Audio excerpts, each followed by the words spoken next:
So greetings and welcome everyone to the Contact and Conscious Evolution Synergy Circle. Thank you all for joining us.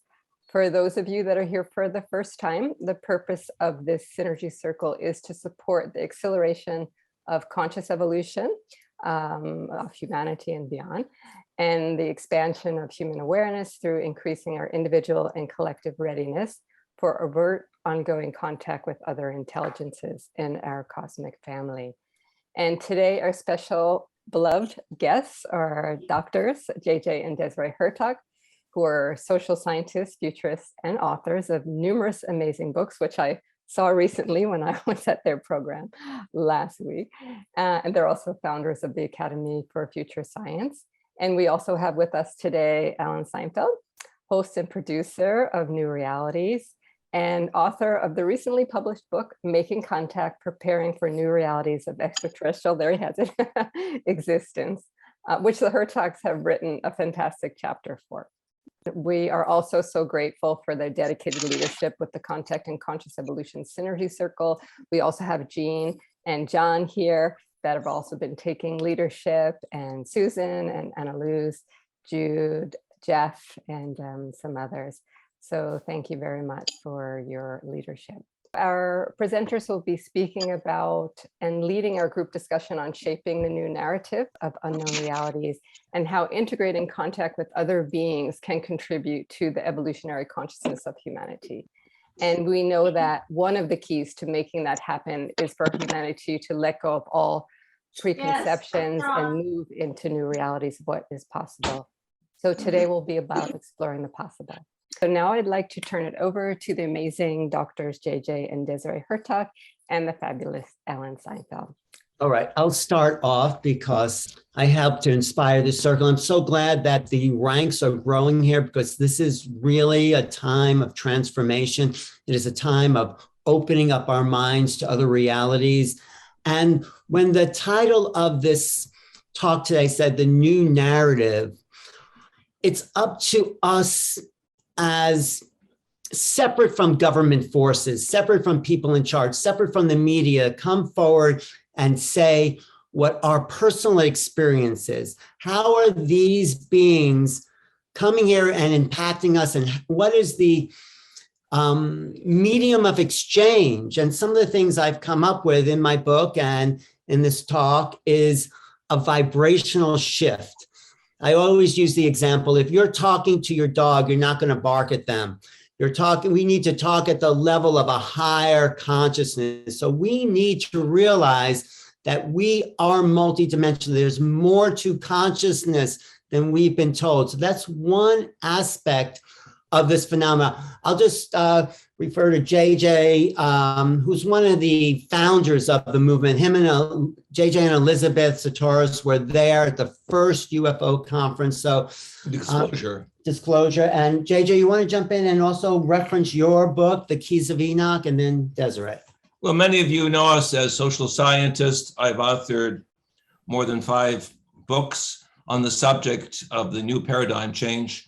The most notable, of course, as you see here with the graphic cover Desiree has done, called The Keys of Enoch, which is a metaphysical and paraphysical textbook of the future. Read that little part that you had underlined. There's one small section here that Alan. So we're going to talk for like 10 minutes, and then we'll ask other people to comment, jump in, get their points of view, and let's see if we can build our own narrative here. Wanted me to emphasize, I read from one section on what is called the Evolutionary Charter, quote, "We live in an open-ended local universe, which is part of myriad universes which comprise the universal mind, capital U, capital M." It goes on to go into specific 64 areas of science that were outlined in 1973 have come to the fore, and we're now making this remarkable preparation in our consciousness to go from humankind to space kind. Right. So it's amazing, I think, what's going on. We were just in Sarasota with Kim and Diane. It was great to have them. And we showed a clip from Naples the TV station there that reported on a sighting. And then we come over to Florida and there's still the east side of Florida, I should say, and there's still lots of reports of sightings going on. So this is what's happening, I know, all over, probably Montana as well, certainly California. And all of this is really just part of the new narrative, if you want to put it that way, and people are starting to wake up. But I think what we offer also is the fact that it's not limited to just our reality here of seeing a flying saucer, that there's so much more, that there's multi-dimensions, that there's higher dimensional realities, there's beings that literally come through the walls and take people into spacecraft. So these are all an expanded consciousness, in honor of Alan, I'll say a new reality or new realities that we're all facing. And so this is really what we want to talk about here, to start getting people to, not only raise their consciousness in a general sense, because most of you are already there, but to really dialogue and maybe answer questions on how does this all fit together. We believe it fits perfectly into ancient cosmology and also future cosmology. And to see the greater picture of hope and purpose in all of this, and not to get trapped into phenomena. So what I want to say is, to quote John Mack, if we're going to meet these ETs, it won't be over a cup of coffee. Really, it's a different level of reality. And we are on the cusp of thinking differently about ourselves. We've just been through 2 years of not normal, where the old ways of thinking have been discarded in a sense. So something unknown can come in and be part of a new evolutionary movement. So part of this idea that I'm having is to go beyond conventional consciousness. And one of the things we want to encourage, of course, is Alan's book, Making Contact, because the consciousness levels that are discussed in there are really what's happening with extraterrestrial intelligence. So one of the things I want to throw out after we finish our little thing is, how do we start to think differently about who we are and our relationship to the world? The second thing I want to call out is that valuing our own experiences. And that's why I think we are evolutionary leaders here, because we've been able to step outside the box and say, no, there's something more going on here. And the more we can add that to the conversation, the more that kind of intention spreads throughout the population. One other thing is that I don't think, according and with my experience, that these beings are of this reality. When they show up in this world, our consciousness is shifted. We need to become more lucid. We need to become more aware of the higher levels of mind if we're really going to start to make contact. And so that's what we're also talking about. First of all, we have to accept the understanding that these other dimensions are real. Beings are there, they exist. We have a greater cosmology and understanding that. Second, how we develop, and this is something that all three of us have done, worked with remote viewing, where that's really how it's almost like telepathy, because aliens, for the most part, work with telepathy. They communicate through the mind. So it's interesting to note the fact that we have that same ability. And I think it's so important to also say that we are not the primitives here. And we just need to grow up and understand who we really are. And I think that's extremely important, that we are also cosmic beings. There's been a lot of cases, and I know some of you, especially our friend from Montana, has seen it's not always little green men, I often say, or even little grays or reptilians or insectoids, but it's also beings that look like us, whether it's the tall whites, whether it's, elongated skulls, but they still are very, very similar. So it's very important to realize that, and to realize that, yes, I think you could sit down with coffee. Some people have had reports that aliens do walk among us. But for the most part, their way of communicating is on such a higher quantum consciousness level that we need to grow up and grow into that. We have that capacity, we believe. And I also want to say to those who are joining us for the first time that we have an extensive track record. I, in particular, working with insiders as well as outsiders as a senior scientist investigating some of the top cases of actual contact with cosmic intelligence. My track record goes back to one of the top individuals, the top admirals who worked with former President Eisenhower, who set in motion the intelligence community projects that took a critical look something that was far beyond human understanding at that time in the 1950s. Desiree and I also worked with the space pioneer Gordon Cooper, co-authoring a book with him on the cosmic frontier. And we're currently working and have published a book called Intergalactic Space Law with some of the leading space lawyers in South America at the United Nations, and those who are working behind the scenes to set in motion a space diplomacy that we are going to be hopefully using to some degree, if indeed the cosmic others show themselves. Well, so I know we're throwing out a lot of ideas, and this is just to kind of touch on different points. But what it comes down to, I feel, is that something inside the government that's been keeping this secret is starting to crack.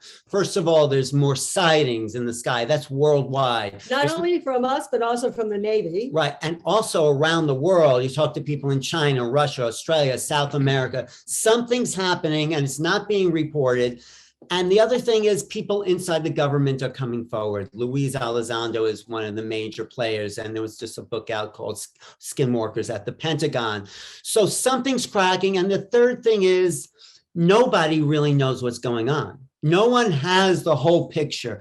So in order to create a narrative or story or an explanation, we need to take these many parts that people have and put it together. That's one of the things I did in my book, but it's up to us here. Each of us are here because we know there's more to reality than we've been told. And if we can take all these different pieces and put them together, let's see what kind of mosaic we can create from the evolutionary leaders that are in this space, because that's the only way we're going to build a new future. And we believe that's one of the reasons why the government hasn't come clean, not only because they go back to, we'll say, almost 75 years of contact. In fact, this coming year is going to be 75 years of Roswell, but which is a major crash landing, as some of you know. But 75 years also of cover up. But in addition to that, it's a complex reality. And it's not just, again, one type of being, it's multidimensional entities. And yes, there's a total shift in consciousness, even from people who have just seen things,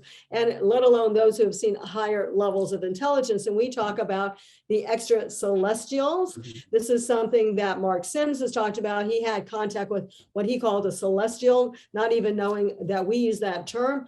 Then in addition, we talk about the ultra terrestrials, which we consider higher levels of intelligence that don't necessarily in any way, shape, or form have to use any kind of flying saucer to get here, but can materialize into this reality, but have never lived on this planet and don't even live on the local planet. So it's about an opening, a spiritual awakening, really. It's not just there are beings out there. That's why the term UFO is now UAP, unexplained aerial phenomena, because it's not about objects. It's about a phenomena relationship to human consciousness. And there is a spiritual side to this. And this is what Dr. Hurtak talks about as far as awakening. I just want to quote John Mack and the level of consciousness. One of my favorite expressions from John Mack is, he says, UFOs are like an outreach program from the cosmos for the consciously impaired. That's us, the consciously impaired. So JJ, talk about the spiritual connection to these ETs.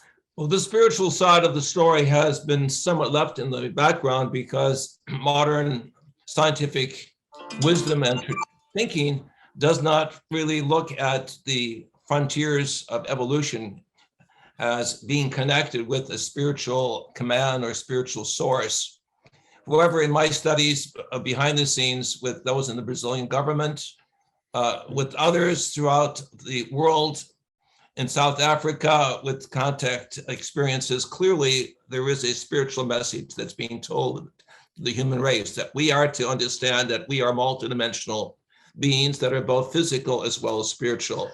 Right. So that's a sort of preface to where we're coming from. I'd like to open this up and bring people in and talk not just about your experience, but your ideas of how to reach into these other realms, how to make contact, and how have you, and what do you think the story can be. Not that it is, no one has all truth, but I think we all have parts, like I said. So And if we can keep that to 2 or 3 Right. minutes max. But I'd love to start with Elizabeth Sotaris, because she has been in this field as long as anyone. And your analogy of the whole keyboard, Elizabeth, I think is perfect for what we're saying here. And we also talked that Saturday night we'll be on with Scott, with Elizabeth. We'll talk about that at the end of the program, but we are doing a special weekend with Scott Katamas and Deborah about this subject. So Elizabeth, tell us about the keyboard of reality that you're talking about.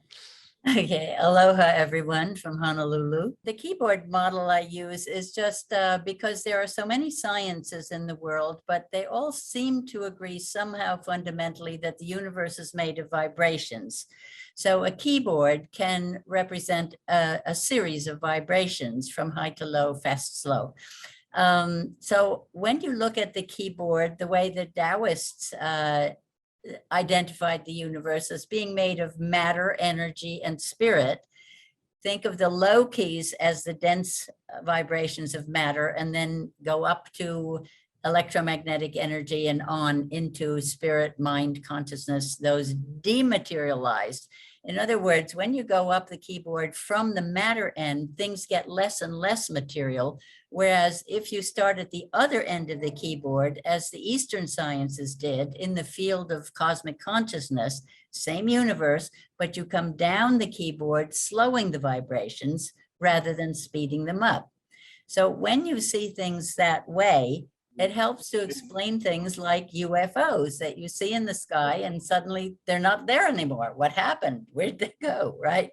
Well, think of it as them sliding up the keyboard into the least materialized or non-materialized parts of the keyboard in order to prevent you from shooting them down in the material world. They're subject to our hostilities, right?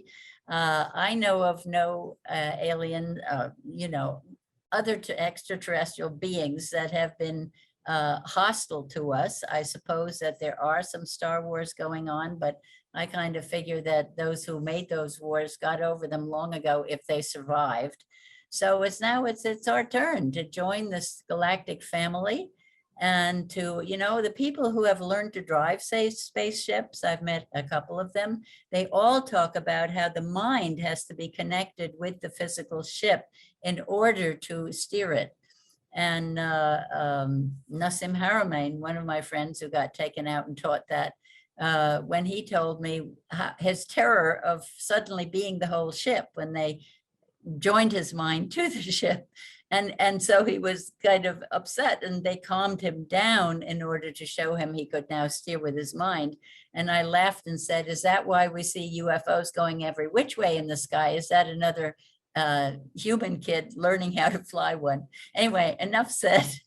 There are so many of us here, and I want to hear from the others. Yes, thank you, Elizabeth. And I just remind our audience that one of the greatest films of all time by Steven Spielberg called Close Encounters of the Third Kind ends with that dramatic scene of musicians trying to find the right musical key or vibration, which opens the door of the mothership, allowing the aliens or the cosmic others to show themselves momentarily to astonish American scientists. Well, there's a musical key in everything. Everything is vibrations, and the indigenous elders we work with in Africa and South America have been in contact, usually through musical harmonics. And the use of acoustical physics and energy harmonics is part of our research. And it's indeed part of what we will call the new chapter of physics that will connect us with the cosmic others through hyperspace. And just speaking about Close Encounters of the Third Kind, many people didn't understand why he was building that kind of strange volcano in his living room, but it's that consciousness linkage that's so important. And we really have that with any higher intelligence. It's entangled. We're entangled with them once we connect. Right. So if you've seen something, you're part of the phenomena. I think everyone here suspects that somehow they're part of the phenomena. And that's what's so exciting. We're building a consciousness field. That's why I'd like to ask Joan, who's had many experiences and has written a book about her experiences in Montana, to share, if you want to, Joan, about what you make of the whole situation we're in. So unmute and thank you. Oh boy, thank you, Alan. The first thing I would say is that trying to make one cohesive picture out of it, I think is the wrong. There are so many different perspectives on this because there are so many different types of beings that are involved. So it's very complicated, very confusing. I have many wonderful stories. One of the things I love is traveling around the state and getting to not only speak, but get to hear stories and to meet people that are having these experiences. And one of the things that many of us in the UFO field, myself included, are excited about is these advanced technologies that would solve the problems that we're dealing with today. So I'm just in favor of whatever we can do we have to get to the place where people are willing to become exoconscious, willing to, as our dear friend Rebecca Hardcastle-Wright calls it, which is when you integrate the fact that there are advanced civilizations beyond the Earth, that we are just one of millions of civilizations out there, and begin to move towards wanting to interact and have diplomatic relations with these beings because we have so much to learn from them. I'll stop there. That's great. No, that's a very key point. The fact that there are lots of different beings and they're here and that what we're trying to build step by step is a cosmology, is a new cosmology, and the environment's important about Right. that. So I was going to say some of the contactees have talked about the fact that our environment is really not very good, in good shape, and they're trying to help. So they have given technology. I think that's a second reason why the government hasn't released some of this information, is that they have gotten information and technology from the ETs directly to special people. But the bottom line is that we keep using it for, we'll say, military, and we don't use it for the collective. There is a Israeli person who is a general in the Israeli space program there, and he said that they actually don't want to have direct contact with us right now because we don't have that higher consciousness, that higher level of understanding and humanism. We actually are still going object oriented for most of the technology. You give us technology, we use it for weapons. You give us technology, we use it for something negative. So we need to grow up. We really do. This was also told me by one of the spiritual shamans in Brazil. We're honorary members of the Shabante Nation, by the way, who said that we had to become more spiritually sensitive for the hierarchy to show itself. In the meantime, we have to connect the dots, and it has to come through a higher love-centeredness and focus on hope and purpose, and not just changing phenomena, but realizing the inner essence of why we're here to begin with. Right. So all these points I think people are bringing up are key to this evolution of a new narrative. I wanted to call on, if Susan wants to share, because she's had some experiences in this lifetime, really. I'd love to hear what she has to say as she adds her piece to the mosaic that we're creating. Thank you, Ellen. Thank everybody for their comments here. I think for those of you who know, lifetime contactee, I remember incarnating in and coming from source. And Elizabeth, I've never heard you describe that, but that's what I remember. I remember being such light, coming from source and moving into the density as I was coming into the galaxy, the solar system, and into the Earth's atmosphere. And it wasn't my first go here. There was the memory of being here multiple times before. And as people have heard, I rolled my eyes in utero and said, oh no, not this place again. So it's the truth.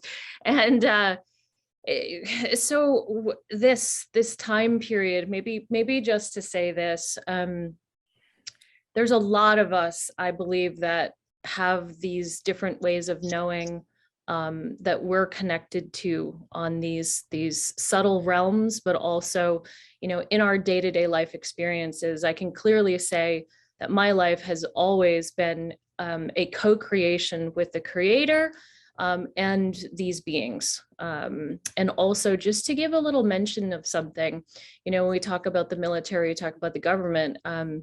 As a kid, I was, I'll call it, flushed out of school and questioned by what we now know as a Men in Black when I was about 7 years old. And I'm sharing that specifically for a reason, because I did spend time with John Mack when I was in my late teens and early 20s.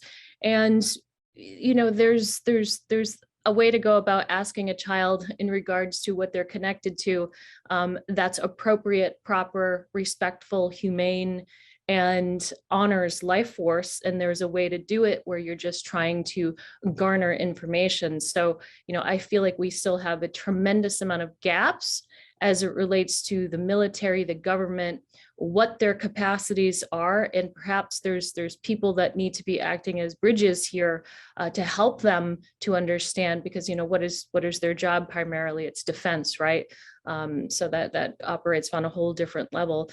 But I guess to simply, also say we're living at this great crux of this time, that the Earth is going through this enormous transition, and it's been through previous transitions. But my sense is this one is the culmination of the other times that it's turned over.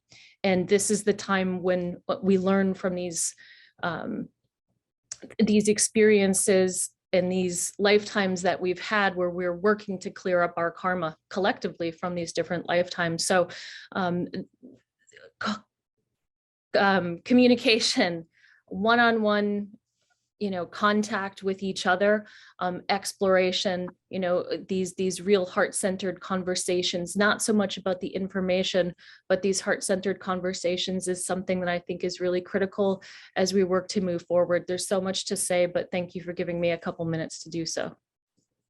Right. Well, we love John Mack. He's a great guy. Also, we recently lost Clifford Mahooty. I don't know if people know him, and we're going to do a little, hopefully, a memorial. Member of the Zuni Nation. But anyway, bottom line, I agree with you wholeheartedly. I think that's why we're close to 8 billion people on this planet, because people want to be here now. It's a critical time.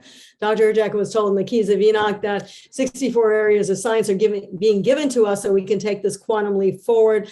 It is really a culmination. We're not going to go back into where we used to be. It's clearly a new reality that we are entering as well. So what that means is, in everyone's understanding, unique, I think. Right. There is no old reality. I think what everyone's brought up so far, the heart space, the vibration, the environment, these are all points that we're mapping for this new reality. Let me go to Kurt Johnson, who made an interesting comment in the chat and is a scientist and is very open-minded about this level of evolution that we're part of. Okay, Kurt, thank you.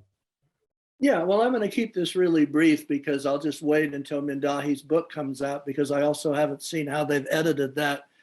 But I think, we know that among people who are, very well positioned in science and elsewhere are starting to have these experiences. I mean, Deepak at his Sages and Scientists meeting had a whole panel of people whose lives had been turned around by these experiences, and they were major people in the philanthropic or in the scientific or tech community.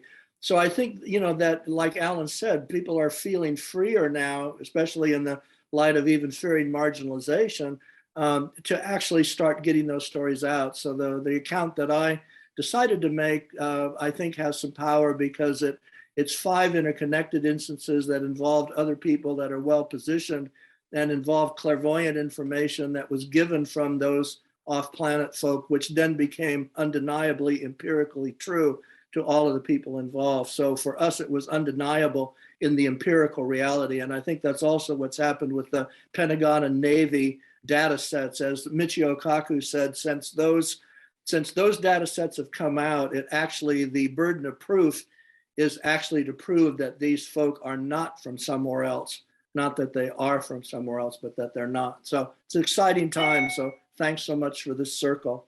Absolutely. So in addition to, Susan as well, but there are now many of these young star children. Star seeds, yes. And Alan's been interviewing some of them, and they're amazing. The information that they get right away. And I always say the older people had to read the books, and then they had the experience. The young kids are having the experience, and then looking forward, hopefully, to reading a book. Yes, this week on Scott and Deborah's show, The Awakened World, Marina Sarin is going to be presenting about her knowledge that she came in with. There were no books. She came in sort of fully formed hybrid human ET being. Scott, do you have anything to add about Marina? And what Desiree said? Yeah, I agree with you, Desiree. I'm 66, and I had to read the books, including the Keys of Enoch. It was one of the most important ones, and Then I was producing television on national broadcast back in the 90s, and got a chance to meet a lot of people that have influenced us. JJ, I would love to share notes with you about Gordon Cooper, because we had him on the show a lot and I got to know him. But here's two things about Marina Seren. She's remarkable. Here's this 21-year-old. I'll pull up a photo from the show, but you'll see that's what she looks like. You look at her and it's like, oh my God, I am looking at a hybrid. And when she speaks, she is so eloquent and so wise, 21 years old. English is not her first language, and yet she speaks it brilliantly. She really represents the next generation, and she's a really fascinating, beautiful being, very, very loving, of course. I do have a question to the Hurtaks and perhaps to Elizabeth, and I recognize everybody here is wise. In the biggest sense of things, would you agree that it's actually a dream world? We're all having our own individual dreams that include our own archetypal experiences to help us wake up to the new reality, whatever the next stage of our personal evolution is, which of course coalesces and combines with the next stage of evolution of humankind. Is that about right? Good. Maybe Elizabeth can start and then we'll have a few ideas. Actually, going back to Marina's talk too. Go ahead, Elizabeth, if you want to jump in then. And then I want to get to more people because I think a lot of people also have things to say. Go ahead, Elizabeth. Yes, Scott, I do think that that's the case. So what else can I add? We are all here to wake up, and the parallel universes of your dream life and your waking life are very interesting to be aware of, that you can jump back and forth between those two. I mean, there's so many things to say, but I want to hear from other people at this point.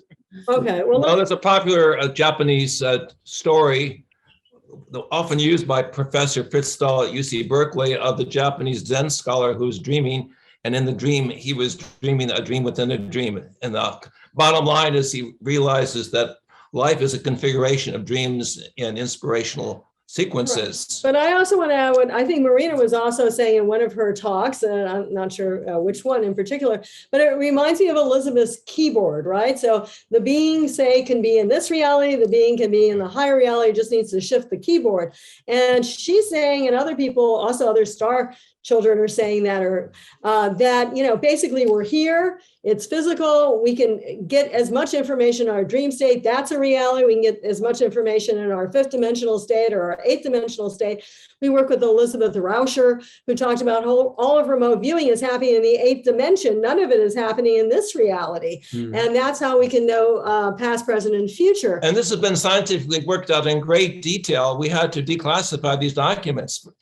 Back in the 1970s and 80s, of government scientists who were disbelievers who suddenly went into a consciousness shift, realizing there were other dimensional portals that they could experience. This is why what Alan said at the beginning of this program is so important. We have to see this is requiring a shift of consciousness and experience. Right. You don't read new books, you don't read declassified military memorandums. No, you have to have the shift within to realize your body is a temple of spirit. So we were really multidimensional, and one of those dimensions is the dream state. And I think even scientists or neurophysicists are saying that even though you go with the alpha, the beta, the delta, the gamma, all those frequencies, they never shut down completely when we're alive. They're all happening. Some are just more focused in our reality than others. So I just want to reference that poster that Scott showed, and we could show it at the end of the show, that this weekend we're devoting a whole Friday, Saturday, and Sunday to this type of dialogue, and we'll show more about it. And the Fridays have the starseed. Friday is disclosure. Saturday is an integration of this interface with these ETs. With Elizabeth and us. Yeah. With Elizabeth and the Hurtaks. And Sunday will be the transmutation, how we're changing as a human race. But let me go to Jean and John, because I think they bring in a whole other part of the discussion, that these beings aren't just all of a sudden showing up in our reality, but they have been here. They're part of the eternal interface with the cosmos that humans have had, the eternal dance of humans with the unknown. So yeah, Jean and John, I'd love to hear your sharing about this particular point of changing the old way of looking at things and being open to something new. Let me start.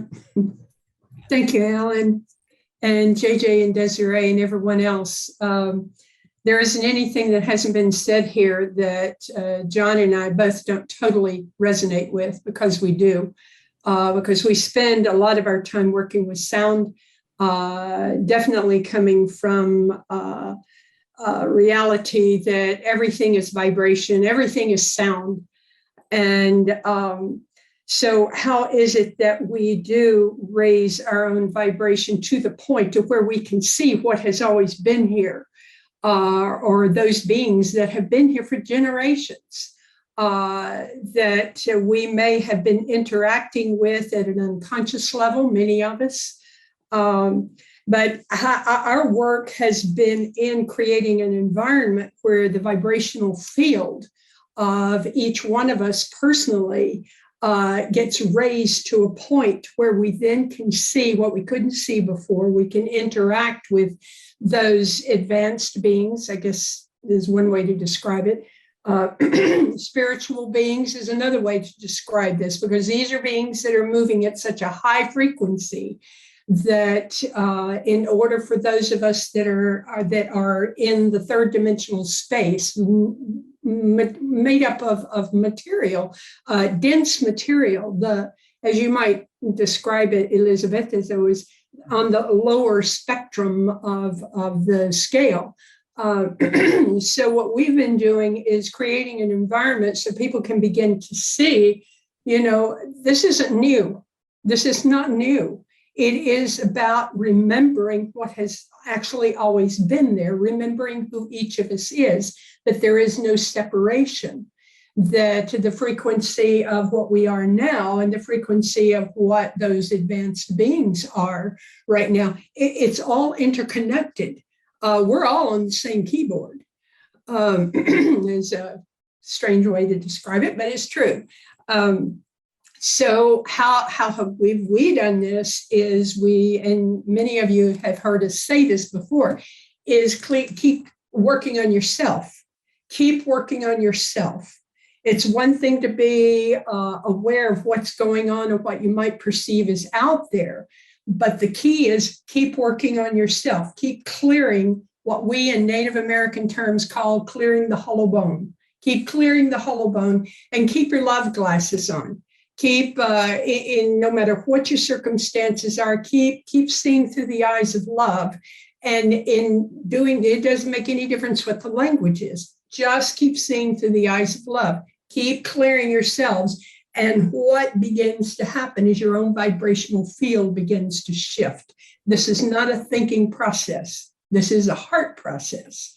So that's probably what I say. Just to add to what Jean said is that a lot of our work, especially in the past, has been to create a safe space and to raise the collective energy in the field.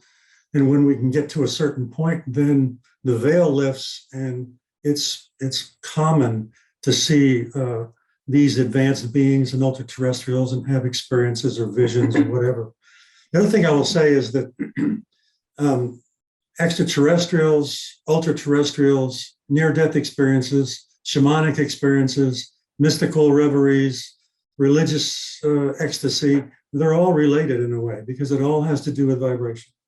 So as Jean says, work on yourself. A safe space is important. And also the heart connections that Susan Manowitz talked about are really important as well. Well, just to add to that, thank you. That was great. This is not a situation or phenomena we're going to understand with our logical mind. This has kept us in a very limited way of seeing on linear realities using Newtonian physics that is 400 years old. You realize we're running our whole world on a physics that is out of date. What's happening is a quantum understanding where reality is subjective, where things are in superposition, where we don't have to collapse the wave function and say, this is what something is. I like to quote John Mack, who says, the only way to really understand this is with another sense of knowing, not subjective versus object, not duality, but some new territory, new ways of being, which is our evolution into the unknown that we need to integrate in order not just make sense, but to meet these beings, I feel, on an even playing field. Dr. Hurtak. Yes, the scientific method has to be redefined. We need a whole new ontology of scientific truth, because what we've seen in 75 years of denial is the top think tanks behind the scenes cannot come to grips with the levels of experience experienced by several of the astronauts, the Russian cosmonauts, even indigenous elders throughout the world, who tell us very clearly that there are many cosmic levels that we have to be in harmony with. And that begins with the heart-centeredness that we've overlooked or considered to be, shall we say, obsolete, no longer important. Yet that human expansion of the heart is so much the bottom seat of our incarnation plan. We are here because of the love impulse that has drawn us into human reality, to raise human reality into a level of higher experience. Yeah, what I like about the Annalise has Hurtak. her hand up. Okay, I just want to say what I like about the Hurtak's work is that they've mapped out a cosmology that, like Elizabeth, includes the whole keyboard. So yes, Annalise, hi, welcome. Hi, thank you.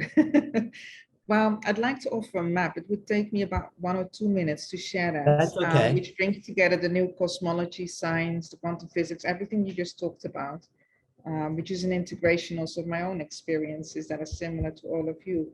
Okay, so a lot of what we're talking about, in my view, is about the interfacing between local and non-local realities. And Scott brought up something very interesting in his question about dream, yeah? Now, another way that we could understand dreaming is not just about what's happening in our minds, but as a layer within consciousness and systems that we could call the imaginal. And the imaginal layer behaves very much like a stem cell. So it is in that superposition, and at the same time, it has potential for differentiation. Also differentiation into different states of consciousness and different levels of reality, even different degrees of from matter to transitions in between to non-matter. Now, what's interesting about this time is when we see there is an influx of imaginal consciousness and there's an influx of imaginal activities and systems is always when there's a rebirth of transformation. So when there's a breakdown, when there are major cycles that are completing. So my own observation as a system scientist at this particular time is that we are really seeing a heightened activation of imaginal consciousness. It's like this whole layer around our reality is being activated. And we could be experiencing that also as the falling away of the veil. So it's almost like all these other realities, as many people are saying, and all these other beings, they're with us. Yeah? It's not necessarily that they're always visiting, but we're not aware of them because of the limited human perception. And there's more and more that they're finding out about this interfacing in the cosmic architecture of life itself, of the informational architecture of our universe, of even understanding space-time as an emergent quality of deeper informational structures that are non-local. So perhaps if we are approaching it also from these, as consciousness is primary, and then starting to see how does this interface, it may help us also to understand therefore the states of consciousness, the technologies, the resonance patterns, as well as have a different understanding about this heart as this coherency. So that's the coherency itself. As we enter into that, we are able to enter into this non-local communication, which is, I think, is very necessary for contact and exchange with these other intelligences, as well as being able to ground this and apply this in our local reality. So just wanted to offer this, and also that in this understanding of the imaginal and time, that future could be seen, in fact, as this information in the superposition state that exists now. So not like an arrow of time, but that this future that we are in a way emerging into now, colliding into now, of this multi-world, of this multi-dimensional way of living and being together. That with the imaginal activation, at the same time, this future of these higher orders of reality is being activated as well. So that's my little share. Great, beautiful. Thank you. Thank you. Yeah, thanks for bringing that into a level of, we'll say, quantum physics, but also the Great Awakening. And we do feel that there's a Great Awakening happening right now. That requires mind maps, what we will call multidimensional cosmograms, to see how we are operating simultaneously on many levels. And we think it's not only just on this planet, even though many people are starting to pick up on this and having that synchronicities, that awareness, that communication, but also it's happening, we think, even on some of the local planets, because there's a whole shift of reality that really is taking place. But what's exciting is that we're part of that, and we should all be harmonizing with the flow of what's taking place on the planet. I think that's why we're evolutionary leaders, because we're trying to map a new future, something like you did, Anne-Louise. It's beautiful. And if I can just say, in terms of the future, I mean, we really can know past, present, and future. We've worked with Russell Targ, who started the remote viewing project with Hal Puthoff at Stanford Research Institute. And his famous pastime right now is looking at the future, where people are getting information that's, we'll say a month in advance or even 6 months in advance, and really acting on that. So, how does that work? That's something that we can all talk about at some point, but that's part of the whole. And we can put this into real-time situation by looking at Russia and Ukraine and trying to shift the negative consciousness into a positive resolution. In fact, we did want to do that towards the end. Yeah, maybe we'll do a little meditation towards the end, where all of our intentions could help shift a reality that is more cohesive, more abundant, more joyful than the timelines that some of us are converging on now. But I just want to say this idea of non-local awareness, the imaginal awareness, is my idea of who we really are. We're not of the earth. We're in these earth bodies and they're beautiful, but the true consciousness that makes us up is non-local. It's everywhere. And it's a part of this moment in time, is a part of the understanding that reality and working with that technologically, educationally, and interpersonally. I think that's the key to our future. And I think that's the emphasis, that we need to implement these gifts or these knowledge, this ability. So does anyone else want to jump in here? I know a lot of people Rajashri Mashi might give some interesting thoughts into the chat. Okay, yes, please, Rajashri. Share those? Unmute. Thanks. I haven't been looking at the chat, so thank you, Diane. Okay. Well, I just asked a question because one of my experiences of multidimensionality is that I experienced myself living in simultaneous dimensions and realities, and serving different purposes, actually. I experienced myself as a guide in some dimensions and various things like that. So, and I know that there are many people that have this experience. And to me, well, I wonder how this fits in with the cosmology that you're developing. And to me, it also just begs the question, so, who am I? What is that I that any one of us is? And that clearly, there is no singular I, that we are one. And, I am seeing myself in multiple realms, multiple dimensions. So I'm just curious how this fits in. It very much fits in with my cosmology and people I've talked to, and a lot of people here, that we are already multidimensional. Part of waking up from this level of the dream is to realize those parts of ourselves, and interfacing with these beings happens, I feel, on that level. They're not linear. So we need to activate the part of our awareness that can tune into other realities. Right. So we have a book called 5 Bodies, which actually talks about this ability of people who are somewhat advanced consciously. Everyone has the ability, but most people aren't conscious of it. You have different Eka bodies, and this is or higher dimensional bodies. Yeah, where these bodies are functioning simultaneously. We also have a book called Over Self-Awakening. And the whole idea there is that you have this higher self that can place you or your consciousness emanation into any place where you need to be to make a difference, to learn and to grow. So you can be simultaneously, there's multiple Eka bodies in these other realities, and you're living here in one of them. But it's not a belief system. It's not a religion. I think we're coming to the science of incarnation. Well, this was the That's great what I feel. scientific breakthrough as SRI, that fact that we are non-local beings, non-local human beings. This is the greatest breakthrough since the splitting of the atom, that the skeptical minds of Stanford Research Institute and beyond, other think tanks suddenly came to a realization. Now, what do you do with this self-realization?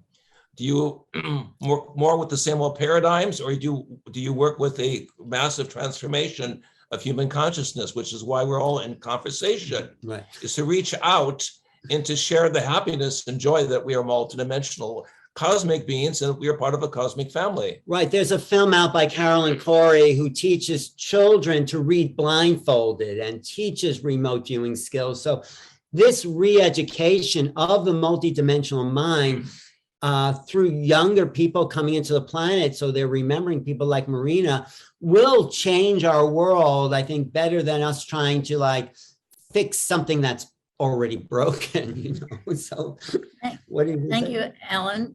Yes, I'm Elizabeth. hearing over and over that we should remember, I think Jean said we're all on the same keyboard, which is true because that's the whole cosmos, but we all each are the whole keyboard as well. And that helps me a lot when I think about, what is our task here? Our task is to ground cosmic love all the way down to our toes. We are not bodies with minds, with spirits. We are the body, mind, spirit. We have to bring that down. So when we talk about raising our vibrations, let's remember we're here to play the whole keyboard, not to escape from the matter up into the dematerialized spirit world, but to harmonize all of it. To see that we're not here to integrate science and spirituality. We're here to ask, why did we take them apart, right? And so anyway, that it's all adding up to that very simple little metaphor for me that we can teach even little kids. And to know that, I puzzled for a long time about what was this cosmic sound and why was it higher than light?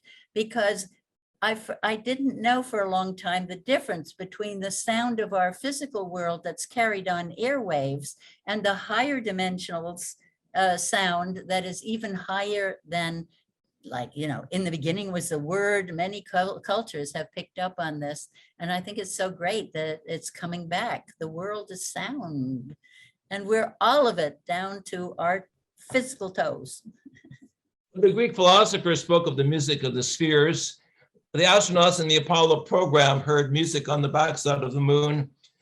We know that we are on the frontiers of a whole new breakthrough with acoustical physics. This is really the great insights that we have been able to also apply through our wisdom traditions and learn from the wisdom traditions of the indigenous who maintain these sacred areas or energy portals through sound vibration.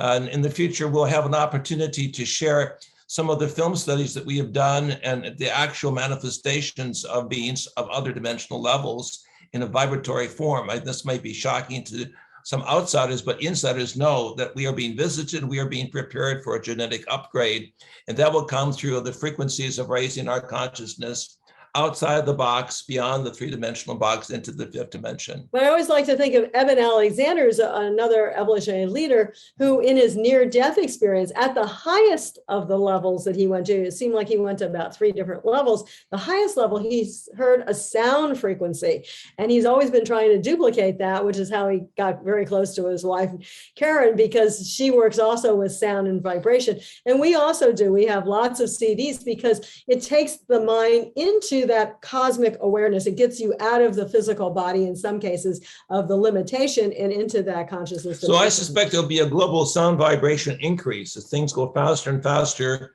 If we go into the higher positive thinking modality with the higher frequencies of the mind, we will have the inner peace and quietude, but the external social harmony that's necessary to bring people out of fear and anxiety into the higher, should we say, golden octave.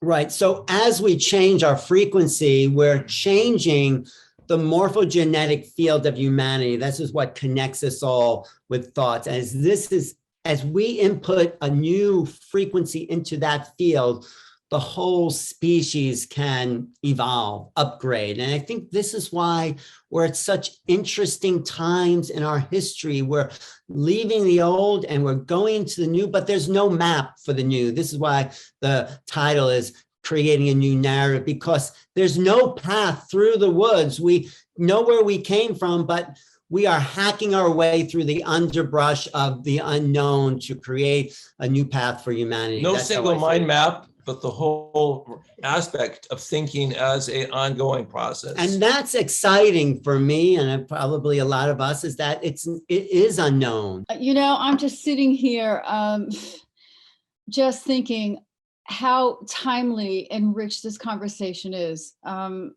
seriously. And the opening is now. We're not approaching the opening. We're already in the opening.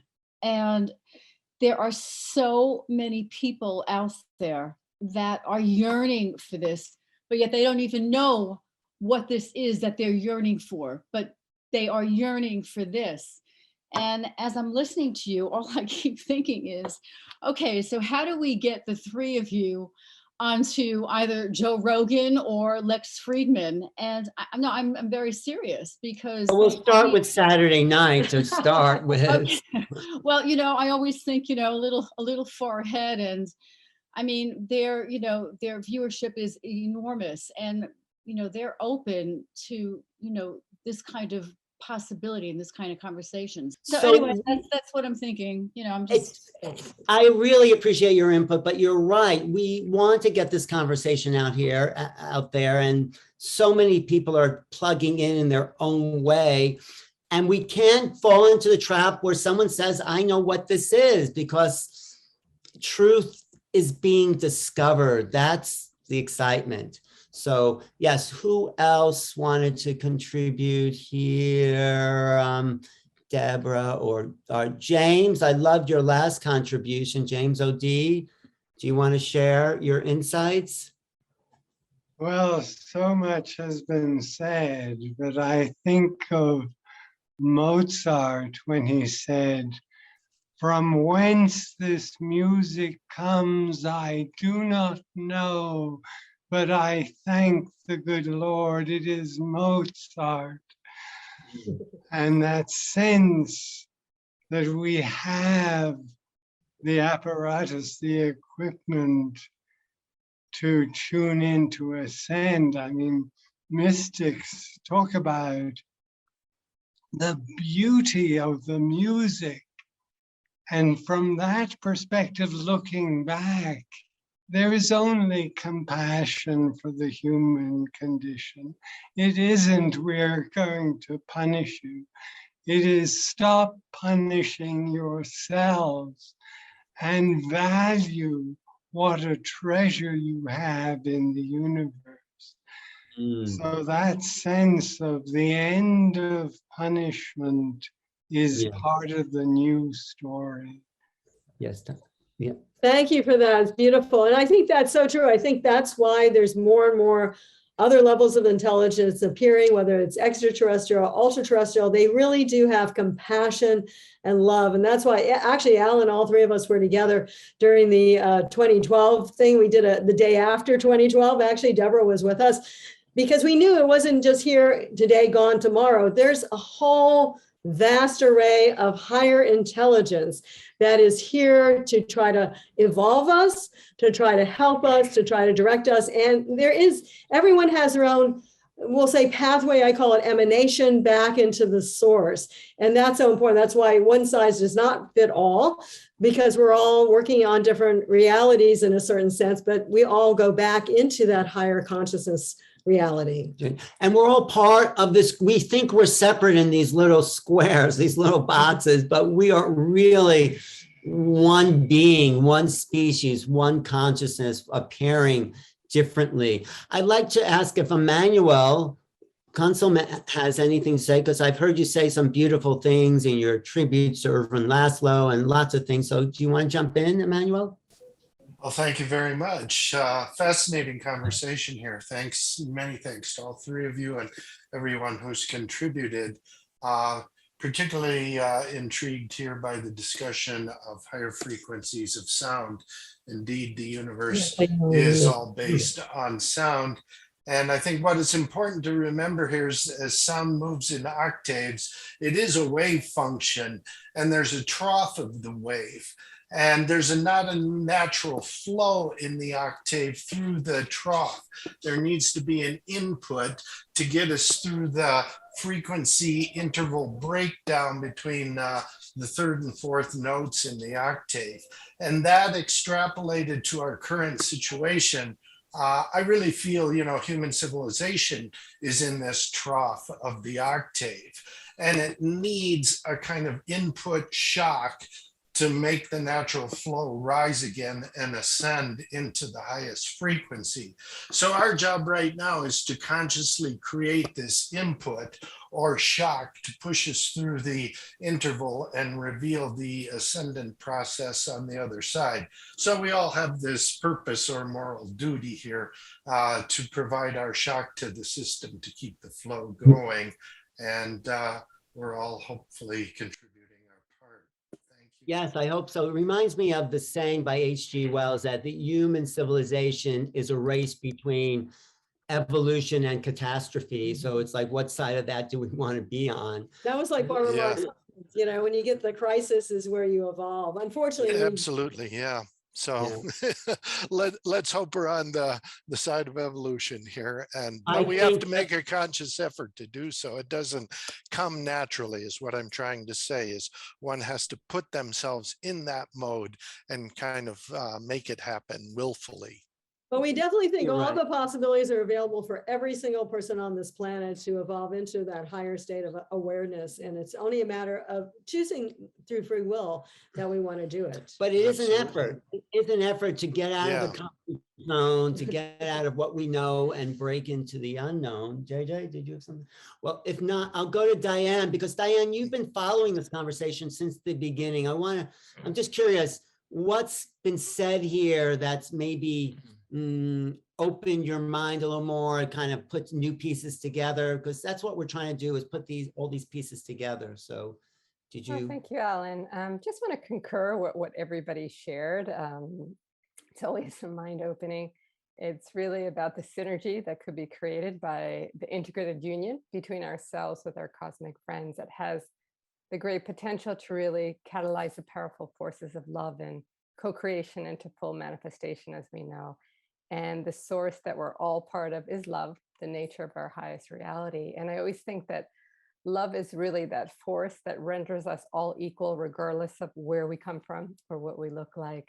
And it's really, as many of you said, JJ and Jean and others, at the heart, and Desiree, is really the portal that lifts us to these other dimensions so that we can meet others in different locations and realms of existence. And often we can just enter these portals through heart-based coherence techniques, where we tap into our heart's intelligence, and other ways like entering gamma brain states. And like you were saying earlier, Desiree was saying, like just the link between the encounters that we have when we have a UFO sighting or through meditation. All of these experiences can create that direct link with source and the matrix of all, which of course connects us to our cosmic friends. And as Desiree was saying earlier, in this state of heightened awareness and expansiveness, we become more intuitive and telepathic, and we receive more insights, information, ideas, and we're able to more deeply tap into our innate powers to heal and harmonize. And this will all link us even closer to our cosmic family. So thank you. And I'm just looking at the time. So I don't know, Alan, maybe one or two more people can share. And I know you said you had a meditation. You wanted to JJ has a little meditation. So how about Olivia or Bob or Olivia? Do you have something you want to share?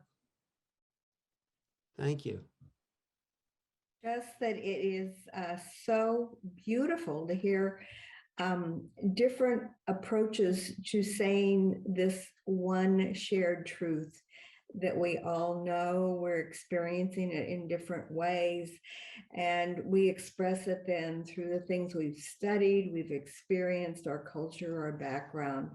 And so for me, it just fills me with joy, because to know that this dynamic group of people is out there with all with all we know collectively, and working in the field to help share these ideas and package them in a way that different groups can understand and relate to, so that collectively we can bring love into its fullness and uplift humanity at this critical time on our journey together. So it just fills my heart with a lot of hope and joy and love. So thanks, everybody. And Bob, did you want to add something? Yeah, thanks, Alan. Yeah, this is really a great, rich conversation. So many angles and aspects to the whole thing. I just wanted to kind of go back to something you were saying a little earlier about the new narrative, and that the map is there's no map for that. I want to pose a question to see if we could maybe consider that there may be a map for this larger reality and a new narrative and all of this that we're talking about today, and that's based on the idea that if we do believe that all the worlds of creation are one, and that there's one source organizing all of the spiritual laws that the world, the way the world operates, are based on, and that the patterns that exist in this world, physical and spiritual world that we know here, wouldn't those same patterns and principles exist in the other worlds that we're talking about here as well?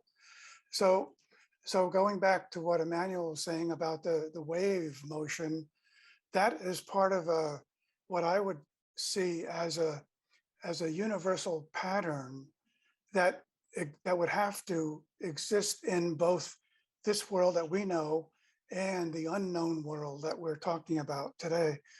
And so if that's one pattern, the pattern of waves, then there might be others. And so I'm thinking of, as someone who's thought a lot about stories forever, I think of mythology and mysticism, as well as psychology, and also the traditional rites of passage, to come up with a basic pattern for stories that, if it exists in this world, why wouldn't it exist in the other worlds that we're talking about as well? And that pattern for stories also has waves to it. And there's many, like rites of passage can be seen as a pattern of separation, initiation, and return. Mythology has its own three phases of that pattern. But one of the simplest versions of that pattern might be beginning, muddle, resolution.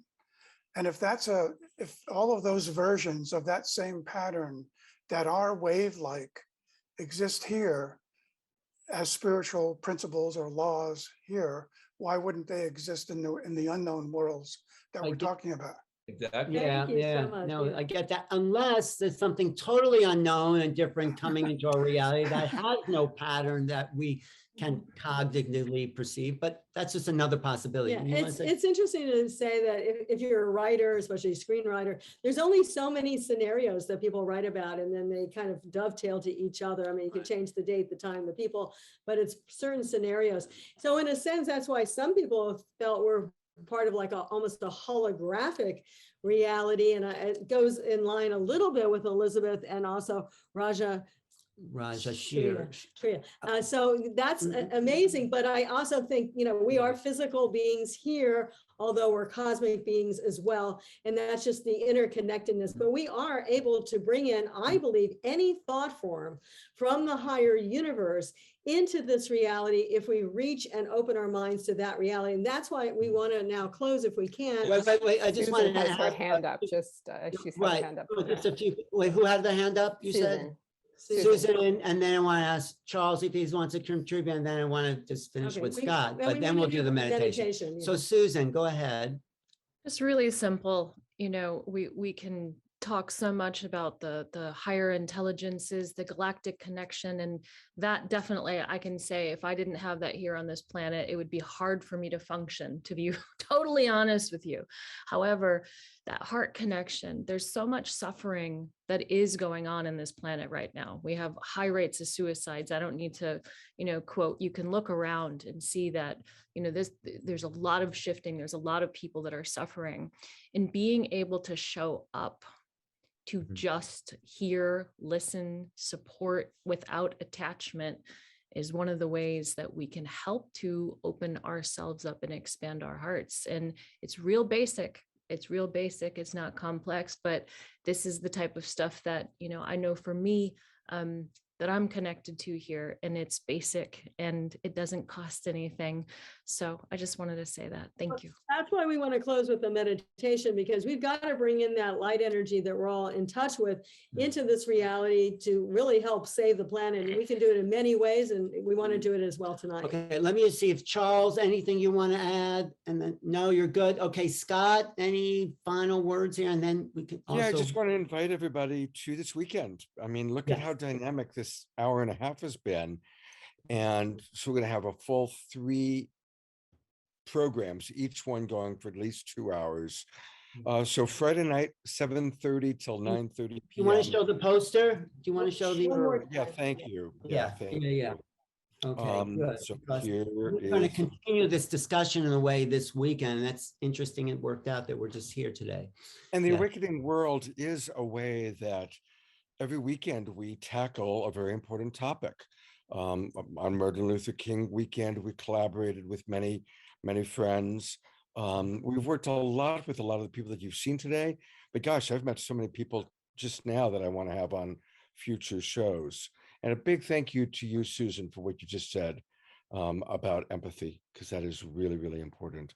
So anyway, this weekend, Friday night, 7:30 Pacific time. I know that's a little bit late for you East Coasters, but that's going to be a dynamic start with Alan. And just as I'm impressed with Marina Seren, also Elizabeth April has been on my shows many times, and Elizabeth is amazing. And she's going to be, I did pre-record with her for 2 hours this week. I'm going to show segments throughout the weekend.